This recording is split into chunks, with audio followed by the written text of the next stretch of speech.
Viewers அனைவருக்கும் வணக்கம்.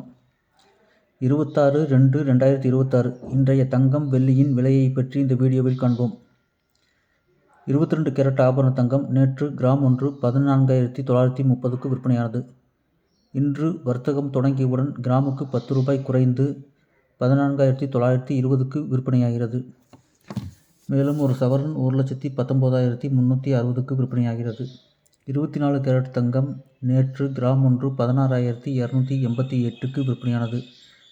இன்று வர்த்தகம் தொடங்கியவுடன் கிராமுக்கு 11 ரூபாய் குறைந்து ஒரு கிராம் 16,277க்கு விற்பனையாகிறது. மேலும் ஒரு சவரன் 1,30,216க்கு விற்பனையாகிறது. வெள்ளி நேற்று கிராம் ஒன்று 295 ரூபாய்க்கு விற்பனையானது. இன்றும் அதே விலையில் கிராம் ஒன்று 295க்கு விற்பனையாகிறது. மேலும் தங்கம் வெள்ளியின் விலையை பற்றி தெரிந்து கொள்ள சேனலை சப்ஸ்கிரைப் செய்யவும். நன்றி, வணக்கம்.